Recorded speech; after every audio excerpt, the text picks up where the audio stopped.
हमारे चैनल को सब्सक्राइब करें और बेल आइकन दबाना ना भूलें। नमस्कार, बीटीएन न्यूज प्रतिदिन में आप सबों का स्वागत है। हम हाजिर हैं समाचारों के साथ। पहले मुख्य समाचार। केंद्रीय स्वास्थ्य राज्य मंत्री पहुंचे दरभंगा, एम्स निर्माण की कार्यवाही के संदर्भ में समीक्षा की। तत्काल सुपर स्पेशलिटी भवन के पार्ट का उद्घाटन टला। जूनियर डॉक्टरों की हड़ताल दूसरे दिन भी रही जारी, इमरजेंसी और ओपीडी सेवा भी रहा प्रभावित। और सोना लूटकांड के उद्भेदन में 15 दिन बाद तक पुलिस के हाथ खाली। फिलहाल 5 मोटरसाइकिल चोर चढ़ा पुलिस के हत्थे। आगे समाचार विस्तार से, लेकिन थोड़ी देर में। बीमार नहीं रहा लाचार, हो रहा मुफ्त उपचार। हड्डी नस रोग से संबंधित गंभीर बीमारियों का मुफ्त में इलाज। इंतजार किसका, जाएं सर्राफ ऑर्थो एवं स्पाइन सेंटर और दर्ज कराएं प्रधानमंत्री जन आरोग्य योजना में अपना नाम। विश्व की सबसे बड़ी स्वास्थ्य सुविधाओं का उठाएं लाभ। आधुनिक ऑर्थोपेडिक सुविधा, ऑर्थोस्कोपी, स्पाइन सर्जरी, फ्रैक्चर का अत्याधुनिक इलाज। Doctor S N Sarraf, doctor Abhishek Sarraf, रीढ़ हड्डी और नस रोग विशेषज्ञ डॉक्टर प्रियंका बी सर्राफ, स्त्री और प्रसूति रोग विशेषज्ञ डीएमसीएच के सामने लहरियासराय। एक बार चार्ज करें, 80 किलोमीटर चलाएं। I am electric, I am the future. No licence, no registration, no insurance, no pollution. Only Yuvraj Hero Electric. Hero Electric करें सालाना 36,000 रुपए से भी ज्यादा की बचत। Easy finance available.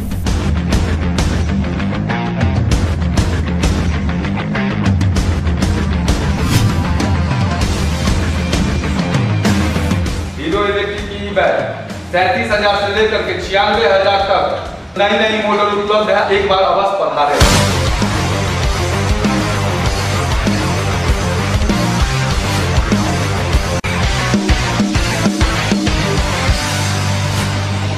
नमस्कार, युवराज हीरो इलेक्ट्रिक में आप सबका स्वागत है। Yuvraj Hero electric, Saidnagar, Acme road, Laheriasarai, Darbhanga.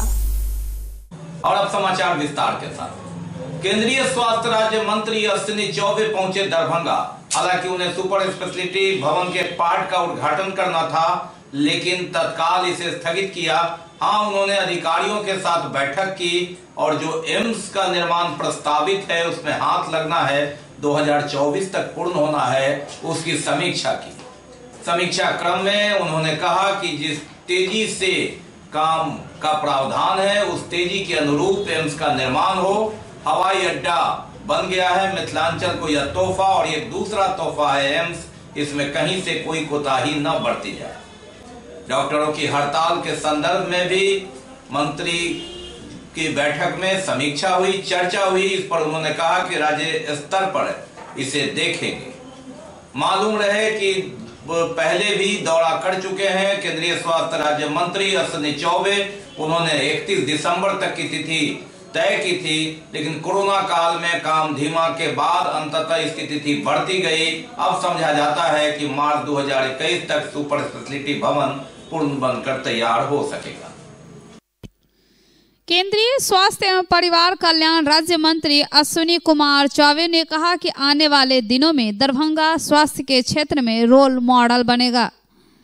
यहां पर सुपर स्पेशलिटी अस्पताल एवं उत्तर बिहार का पहला और बिहार का दूसरा एम्स किफायती एवं बेहतर स्वास्थ्य के क्षेत्र में मील का पत्थर साबित होगा। यहाँ के एम्स में नेपाल के सीमावर्ती इलाकों से लेकर पश्चिम बंगाल तक के इलाकों के लोग इलाज के लिए आएंगे। केंद्रीय स्वास्थ्य राज्य मंत्री अश्विनी चौबे दरभंगा में बनने वाले एम्स के स्थल निरीक्षण के लिए दरभंगा पहुंचे थे। स्थानीय सांसद गोपाल जी ठाकुर के नेतृत्व में भारतीय जनता पार्टी के कार्यकर्ताओं ने मिथिला के परंपरा के अनुसार पाग चादर से केंद्रीय स्वास्थ्य राज्य मंत्री अश्विनी चौबे का स्वागत किया। केंद्रीय स्वास्थ्य राज्य मंत्री अश्विनी चौबे ने कहा कि प्रधानमंत्री नरेंद्र मोदी के नेतृत्व में पूरे देश में स्वास्थ्य के क्षेत्र में अभूतपूर्व कार्य हो रहे हैं। यहाँ असुदेव पूर्व प्रधानमंत्री अटल बिहारी वाजपेयी ने देश को 6 एम्स देने का काम किया। 6 साल में प्रधानमंत्री नरेंद्र मोदी ने 16 एम्स देश को दिया है, जो 22वें एम्स के रूप में दरभंगा में बनेगा। जिस एम्स का शिलान्यास प्रधानमंत्री नरेंद्र मोदी जी संभवतः करेंगे। सांसद गोपाल जी ठाकुर ने कहा कि प्रधानमंत्री नरेंद्र मोदी ने मिथिला के केंद्र में दरभंगा में एम्स देकर मिथिला के सर्वांगीण विकास का नया अध्याय प्रारंभ किया है। निकट भविष्य में जिसका लाभ 8 करोड़ मिथिलावासी सहित पड़ोसी देश नेपाल एवं पड़ोसी राज्य पश्चिम बंगाल के कई जिलों को मिलेगा। सांसद श्री ठाकुर ने कहा कि प्रधानमंत्री नरेंद्र मोदी की मिथिला पर विशेष कृपा है और मिथिला के चहुमुखी विकास के लिए प्रधानमंत्री एवं एनडीए सरकार प्रतिबद्ध है। नगर विधायक संजय सरावगी ने कहा कि बेहतर स्वास्थ्य सुविधा सरकार की प्राथमिकता है, इसे लेकर सरकार निरंतर कार्य कर रही। दरभंगा में एम्स के लिए उन्होंने प्रधानमंत्री नरेंद्र मोदी एवं केंद्रीय स्वास्थ्य राज्य मंत्री अश्विनी चौबे का आभार व्यक्त किया। अलीनगर के विधायक मिशीलाल यादव ने कहा कि केंद्रीय स्वास्थ्य राज्य मंत्री अश्विनी चौबे मिथिला के विकास के लिए हमेशा तत्पर रहते हैं। सुपर स्पेशलिटी अस्पताल एम्स से यहां के लोगों को बेहतर स्वास्थ्य सुविधाएं मिलेगी। कार्यक्रम में एमएलसी अर्जुन सहनी, भाजपा प्रदेश मंत्री धर्मशीला गुप्ता, जिला अध्यक्ष जीवत सहनी, प्रदेश प्रवक्ता विवेकानंद पासवान, जिला उपाध्यक्ष संजीव शाह, अभय झा, महामंत्री सुजीत मल्लिक, ज्योति कृष्ण झा लवली, मीडिया प्रभारी अमलेश झा के साथ कई लोग मौजूद थे। देखिए, आज पूरी तरह से जो यहाँ पर भारत सरकार के हमारे संयुक्त सचिव हमारे साथ आए थे, हमारे निजी सचिव और सभी बिहार सरकार के हमारे जो स्पेशल सेक्रेटरी वो थे, सेक्रेटरी कहीं बाहर टूर में गए थे, और साथ ही हमारे डीएम और एडीएम जो जिला प्रशासन के पदाधिकारी हैं, प्रिंसिपल और 50 का ही है अभी, तो 50 लड़के पहले एम्स में, ये अगले 50 एमबीबीएस के पढ़ाई के बारे में जो अगला सत्र होगा उसमें हम शुभारंभ करेंगे। वैकल्पिक का कोई भवन हमको मिल जाएगा, चाहे इस कैंपस में मिले चाहे बाहर जाना पड़े, हम पढ़ाई शुरू कर देंगे। ठीक है ना? 2021 से शुरू होगा। हाँ, 2021 सत्र से एमबीबीएस के 21-22 का जो सत्र होगा वो एमबीबीएस एम्स का जो स्पेशल एमबीबीएस का कोर्स होगा, 50 एमबीबीएस का सेंसर कोर्स है, तो वो पढ़ाई शुरू हो जाएगी। जो बैठक है बड़ा महत्वपूर्ण बैठक हुआ दोनों ही दृष्टिकोण से, एम्स के लिए भी और सुपर स्पेशलिटी हॉस्पिटल के लिए। आपकी जानकारी के लिए कि सुपर स्पेशलिटी हॉस्पिटल हमने ये निर्णय लिया है अभी, कुछ तकनीकी कारण से आज शुभारंभ होना मुश्किल था, कई चीजों की कुछ कमियां थी जिसको ये पूर्ति कर लेंगे और 15 जनवरी के आसपास, एक आध दिन आगे पीछे हो सकता है, मोटा मोटी 15 जनवरी खड़मास भी खत्म हो जाएगा तो इसका विधिवत आउटडोर का शुभारंभ हो जाएगा। ठीक है? साथ ही जो मार्च महीने में 31 मार्च तक ये पूरी बिल्डिंग हैंड ओवर होकर के सुपर स्पेशलिटी हॉस्पिटल जो है यहाँ शुभारंभ हो जाएगा। उसके लिए बिहार सरकार ने जो पद होता है वो सृजित किया है, उसमें से कुछ अपॉइंटमेंट भी कर लिया है और कुछ की उसकी तैयारी चल रहा है, इंटरव्यू वगैरह का प्रोसेस भी वो चल रहा है। जो मैक्सिमम हो सकता है वो करेंगे और हर प्रकार की व्यवस्था होगी, इसमें ये हम लोगों ने तय किया है। रही बात, कुछ सुझाव भी आए हैं, तो जो छोटे मोटे सुझाव आए हैं जो पार्किंग के लिए या बाउंड्री या पानी के पीने के लिए, ये सारी व्यवस्था पर हम लोगों ने बातचीत कर लिया, सभी सॉल्व हो जाएंगे यहाँ के। जूनियर डॉक्टर दूसरे दिन भी हड़ताल पर रहे। डीएमसीएच का इमरजेंसी एवं ओपीडी लगातार बंद रहा। सरकार से वार्ता नहीं होने की वजह से इलाज ठप रहा। दूसरी ओर सैकड़ों की संख्या में मरीज लौटते रहे। जूनियर डॉक्टर्स दूसरे दिन भी हड़ताल पर रहे। डीएमसीएच का इमरजेंसी ओपीडी लगातार दूसरे दिन भी बंद रहा। सरकार से वार्ता नहीं होने की वजह से इलाज की सेवा भी ठप रही। सैकड़ों की संख्या में मरीज बेरंग लौटते रहे। मालूम रहे कि केंद्रीय स्वास्थ्य मंत्री अश्विनी चौबे भी दरभंगा पहुंचे थे और डीएमसीएच के ऑडिटोरियम में कार्यक्रम चल रहा था और बाहर जूनियर डॉक्टर्स हड़ताल पर थे। काफी जद्दोजहद के बाद केंद्रीय स्वास्थ्य मंत्री अश्विनी चौबे से इनकी वार्ता हुई, लेकिन वार्ता सफल नहीं रही और जूनियर डॉक्टर्स अनिश्चितकालीन हड़ताल पर डटे रहे। स्टाइपेंड का मामला है, वाकई 24 घंटे बीत चुके हैं, अभी तक सरकार हमारे से कोई बात करना नहीं चाह रही है। ये लग रहा है कि सरकार स्वास्थ्य के प्रति संवेदनहीन है, क्योंकि उनको यहाँ के गरीब लाचार मरीज की चिंता नहीं हो रही है। आप चारों तरफ देख रहे हैं कि कहीं भी किसी तरह की इलाज नहीं हो पा रही है। हम लोग यहाँ जिनके बदौलत जूनियर डॉक्टर के भरोसे सारे मरीज इलाज कराने के लिए आते हैं। जनरली सरकारी अस्पताल में गरीब मरीज ही आते हैं, उनके इलाज नहीं हो पा रही है, वो रोड पे भटक रहे हैं, इधर उधर कर रहे हैं। सरकार के पास ऑलरेडी ये इन्फॉर्मेशन जा चुका होगा, फिर भी वो हम लोग से वार्तालाप नहीं कर रहे हैं। इसका मतलब वो संवेदनहीन हैं और हम लोग तब तक ये कार्य विड्रॉल करते रहेंगे जब तक हमारी मांग पूरी ना हो जाए। स्वास्थ्य मंत्री उनसे हमारी यही मांग हो कि जो आपके कथनानुसार और लेटर के अनुसार जो आपने 1/1/2017 को बढ़ाया था, कि कहा था कि हर 3 साल पे स्वतः ही वेतन की पुनरीक्षण करके बढ़ा दिया जाएगा, जो 1/1/2020 से लागू हो जानी चाहिए। वो अभी 1 साल खत्म होने को चला है, बट वो अभी तक ये काम नहीं किए हैं। हम इसके लिए सरकार के पास यही रखेंगे, आपने जो लेटर दिया है आप इस चीज़ को खुद समझ रहे हैं कि क्या बात हो रही है, इस चीज़ को फिर से देखा जाए और हम लोग का वेतन को वृद्धि की जाए। हम सिर्फ स्ट्राइक तो नहीं बोलेंगे, हमने बस अपना काम विड्रॉ किया हुआ है। यहाँ से हमारी मांगे जो पिछले साल से ही लगातार चली आ रही है, हमारी स्टाइपेंड बढ़ाने की। सरकार 2014 से ही ये रूल लागू हुआ था कि हर 3 साल के बाद हमारा स्टाइपेंड रिवाइज होना था। 2017 में ये लागू हुआ। 2020 में भी हमने सरकार से बहुत बार जाकर के बातचीत करने की कोशिश की, बहुत बार उनसे कहा भी। सरकार ने वर्बली हमें श्योर करके बस छोड़ दिया, लेकिन अभी तक हमारी स्टाइपेंड अभी तक बढ़ी नहीं है। इसलिए हम अभी यहाँ पे अपने काम विड्रॉ किए हुए हैं, ताकि इस बात को सरकार आगे सुने हमारी। अगर आज अश्विनी चौबे यहाँ आते तो हम उनसे भी वार्तालाप करना चाहेंगे इस रिगार्डिंग, ताकि हमारी बात को आगे सुना जाए और आगे पहुँचाया जाए। बात सोना लूटकांड में तो कोई भले ही सफलता अब तक नहीं मिली। 15 दिन एक पखवाड़ा बीत चुका है। करोड़ों के सोना में 9 गिरफ्तारी है, एक आत्मसमर्पण किया है, पुलिस का आश्वासन है, लेकिन 5 मोटरसाइकिल चोर को पुलिस ने गिरफ्तार कर लिया। ये सफलता मिली। नगर पुलिस अधीक्षक अशोक कुमार प्रसाद ने तमाम जानकारी इस संदर्भ में दी। करोड़ों की लूट कांड का तो उद्भेदन नहीं हुआ, इसके शातिर अपराधी अभी भी पुलिस के गिरफ्त से फरार हैं।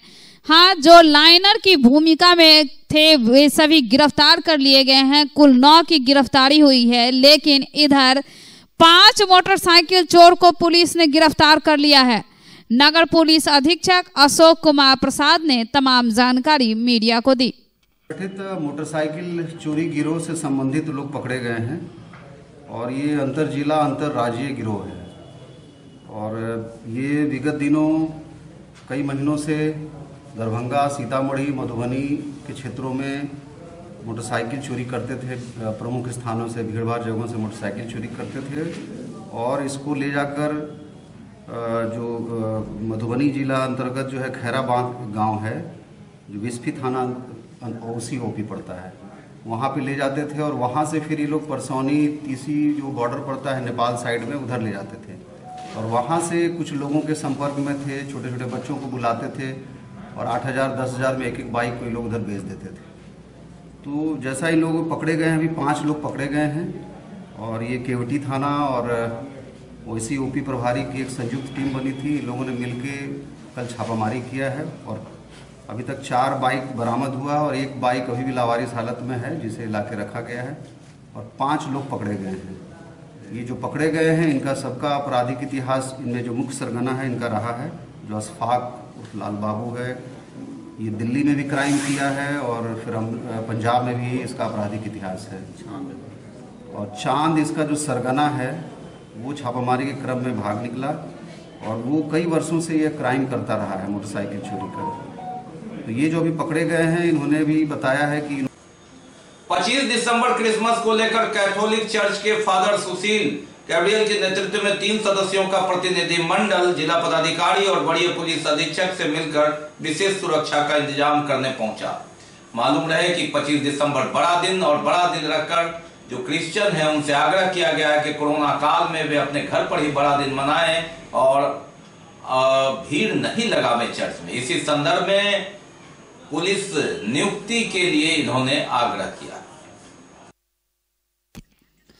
25 दिसंबर क्रिसमस को लेकर कैथोलिक चर्च के फादर सुशील गैब्रियल के नेतृत्व में 3 सदस्यों के प्रतिनिधि मंडल जिलाधिकारी एवं वरीय पुलिस अधीक्षक से मिलकर विशेष सुरक्षा का इंतजाम करने की मांग की, जिसके जवाब में जिलाधिकारी एवं वरीय पुलिस अधीक्षक ने पूर्ण सुरक्षा का आश्वासन दिया। हालांकि इस बार 25 दिसंबर को दर्शकों के लिए घर में ही क्रिसमस मनाने की अपील की गई है। जो ईसाई समाज के लोग हैं उनके लिए सुबह में और संध्या काल में आने को कहा गया है, जिससे उनका वार्षिक उत्सव अच्छे से मनाया जा सके। इन साल कोविड-19 की सुरक्षा को लेकर आम जनता के लिए चर्च परिसर नहीं खोला जाएगा 25 दिसंबर को।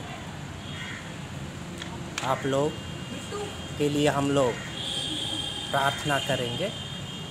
घर में ही रहकर हम लोग प्रभु का दर्शन करेंगे।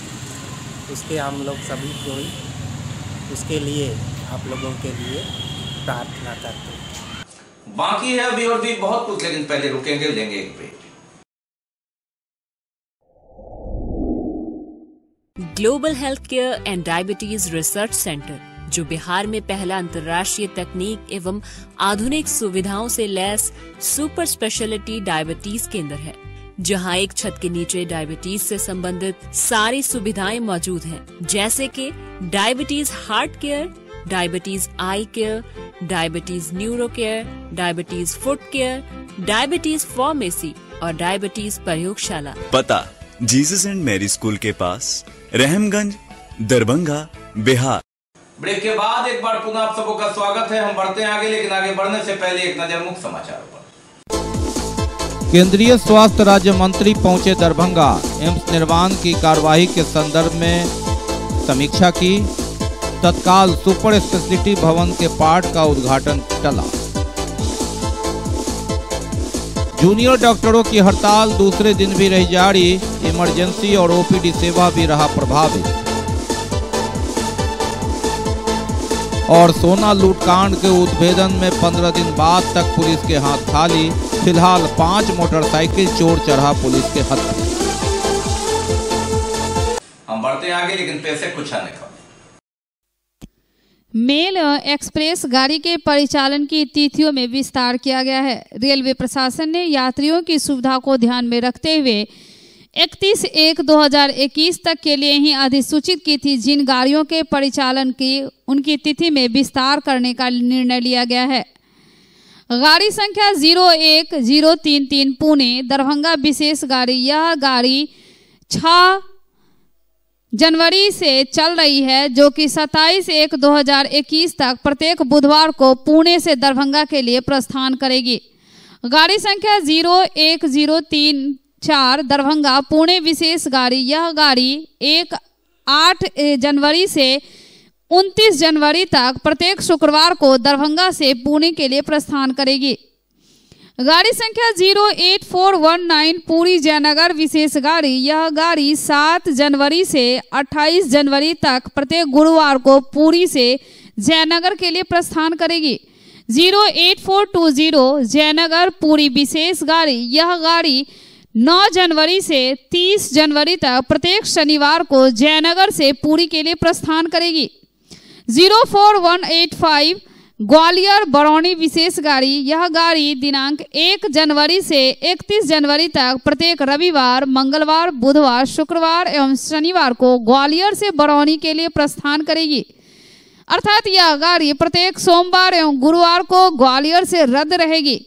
गाड़ी संख्या 04186 बरौनी ग्वालियर विशेष गाड़ी, यह गाड़ी 2 जनवरी से 1 फरवरी तक प्रत्येक सोमवार, बुधवार, गुरुवार, शनिवार तथा रविवार को बरौनी से ग्वालियर के लिए प्रस्थान करेगी। अर्थात यह गाड़ी प्रत्येक मंगलवार एवं शुक्रवार को बरौनी से रद्द रहेगी। उपरोक्त सभी गाड़ियों में यात्रा हेतु अग्रिम आरक्षण अनिवार्य होगा तथा यात्रा के दौरान कोविड-19 के संबंध में राज्य सरकार, केंद्र सरकार द्वारा जारी दिशा निर्देशों का पालन अनिवार्य होगा। बीपीएससी 66वीं प्रारंभिक परीक्षा को लेकर गृह विभाग, बिहार सरकार के अपर सचिव अमित सुमानी की अध्यक्षता में ऑनलाइन बैठक हुई। बीपीएससी 66वीं प्रारंभिक परीक्षा को लेकर अपर सचिव गृह विभाग, बिहार सरकार आमिर सुहानी की अध्यक्षता में ऑनलाइन बैठक आयोजित हुई। बैठक में बीपीएससी के अध्यक्ष आर.के. महाजन ने बताया कि 27 दिसंबर रविवार को 12 बजे दिन से 2 बजे अपराह्न तक बीपीएससी की 66वीं प्रारंभिक परीक्षा आयोजित की जाएगी। इस परीक्षा में लगभग 4.5 लाख परीक्षार्थी भाग ले रहे हैं। प्रत्येक जिला में पर 2 जिला को छोड़कर परीक्षा केंद्र बनाए गए हैं। ऑनलाइन बैठक में सभी जिला दंडाधिकारी से यह सुनिश्चित करने का अनुरोध किया गया कि परीक्षा केंद्र पर पूर्वाह्न 10 बजे तक दंडाधिकारी, पुलिस बल एवं कर्मी पहुंच जाएं। 11 बजे पूर्वाह्न से अभ्यर्थियों को परीक्षा केंद्र में प्रवेश दिया जाएगा तथा 12 बजे परीक्षा प्रारंभ होने के बाद परीक्षा केंद्र में प्रवेश नहीं दिया जाएगा। अभ्यर्थियों को परीक्षा केंद्र पर केवल एडमिट कार्ड और बॉल पॉइंट पेन लेकर आना है। उन्होंने कहा कि हर जिले को सामग्री उपलब्ध करा दी गई है। जिलाधिकारी से कोषागार से प्रश्न पत्र निकालने के समय तथा परीक्षा केंद्र पर प्रश्न पत्र के बंडल खोलने के समय का वीडियोग्राफी कराने के निर्देश दिए। अभ्यर्थियों के आवागमन की सुविधा के लिए शनिवार, रविवार एवं सोमवार को बस परिचालन की व्यवस्था करने का अनुरोध सभी जिला दंडाधिकारी से किया गया। जिलाधिकारी डॉक्टर त्यागराजन एसएम, नोडल पदाधिकारी अपर समाहर्ता उप समाहर्ता विभूति रंजन चौधरी, नगर पुलिस अधीक्षक अशोक कुमार प्रसाद, उप निदेशक एवं जनसंपर्क पदाधिकारी नागेंद्र कुमार गुप्ता उपस्थित थे। बिहार सरकार लघु जल संसाधन विभाग राज्य के नलकूपों के सफलतापूर्वक संचालन के उद्देश्य से पंचायत सेवकों के साथ उप विकास आयुक्त तनय सुल्तानिया ने बैठक। बिहार सरकार लघु जल संसाधन विभाग राजकीय नलकूपों के सफलतापूर्वक संचालन के उद्देश्य से पंचायत सेवकों के साथ उप विकास आयुक्त तनय सुल्तानिया ने बैठक की।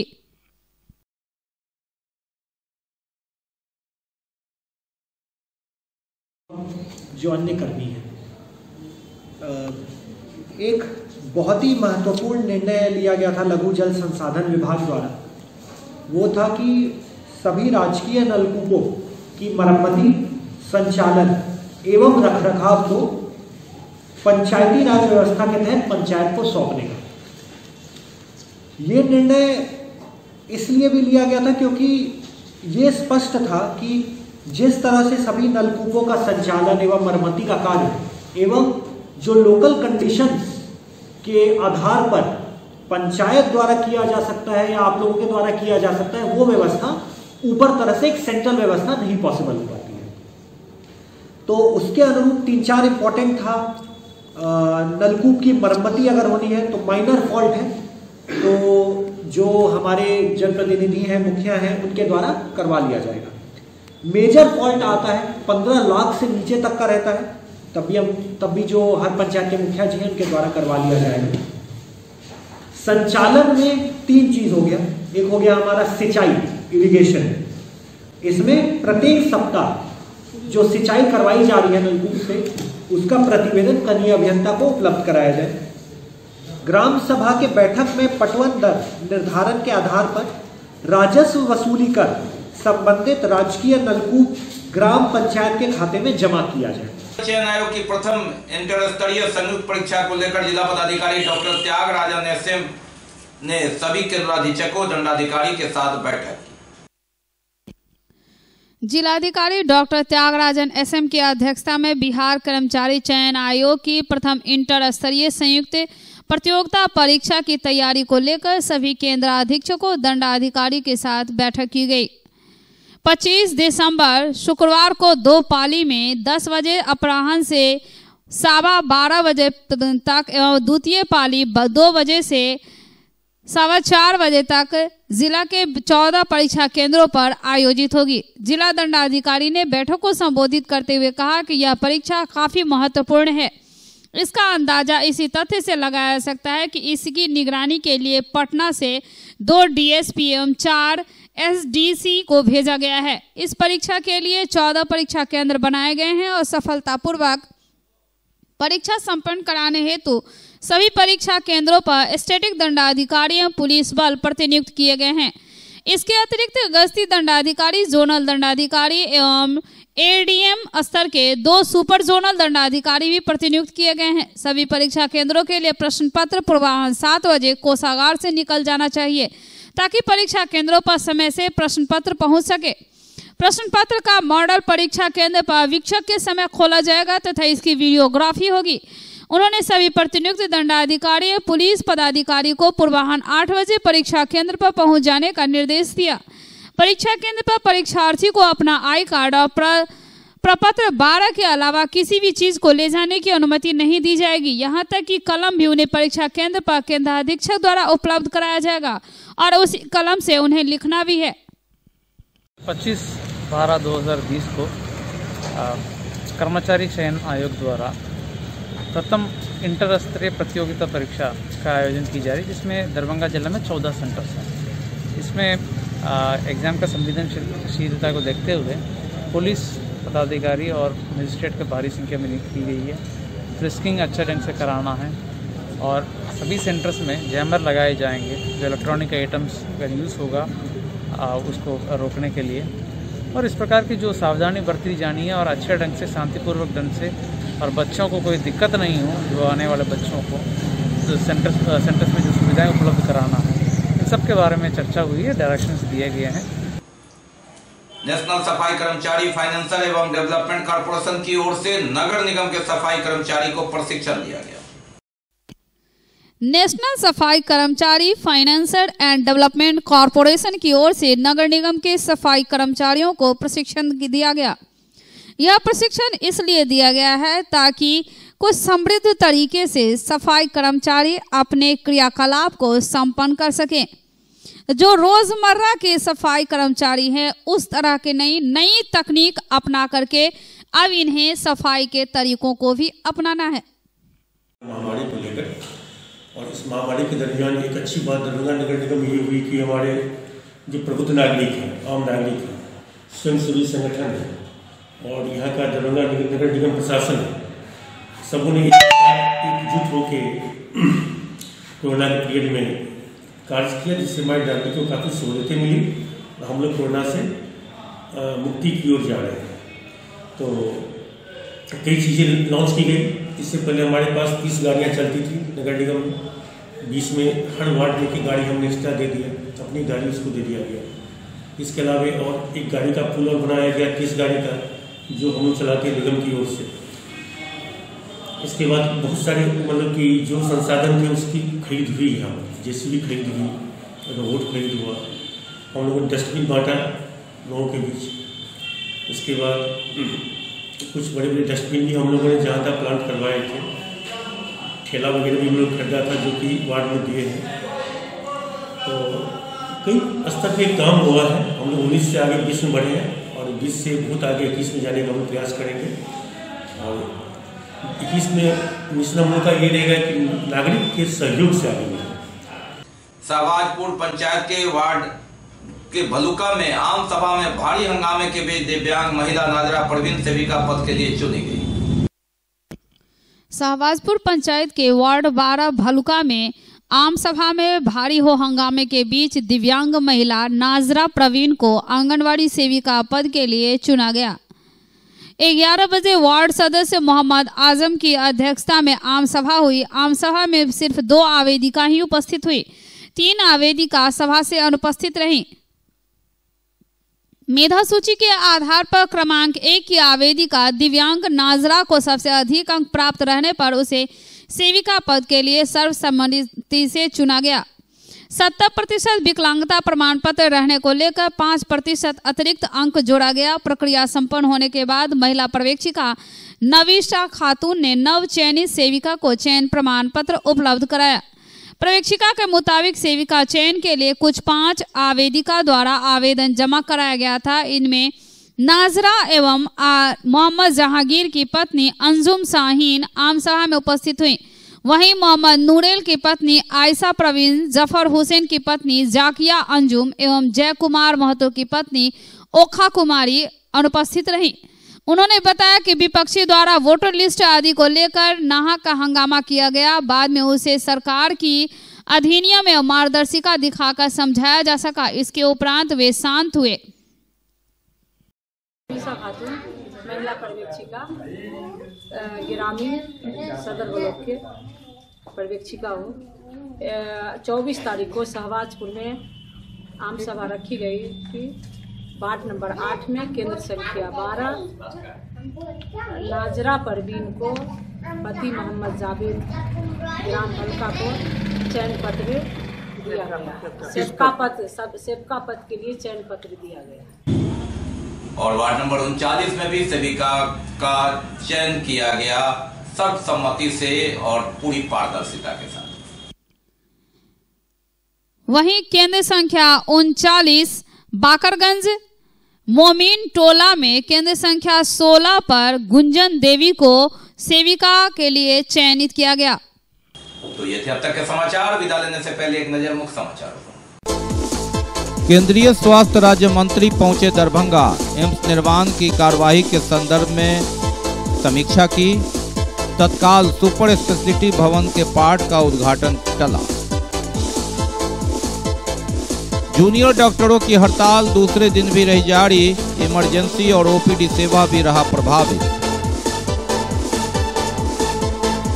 और सोना लूटकांड के उद्भेदन में 15 दिन बाद तक पुलिस के हाथ खाली। फिलहाल 5 मोटरसाइकिल चोर चढ़ा पुलिस के हत्थे। इसके साथ ही दीजिए हमें इजाजत इस प्रसारण से। अगले प्रसारण में आपके क्षेत्र और आसपास की खबरों को समेटे होगी पुनः मुलाकात। तब तक के लिए दीजिए हमें इजाजत। नमस्कार, जय हिंद।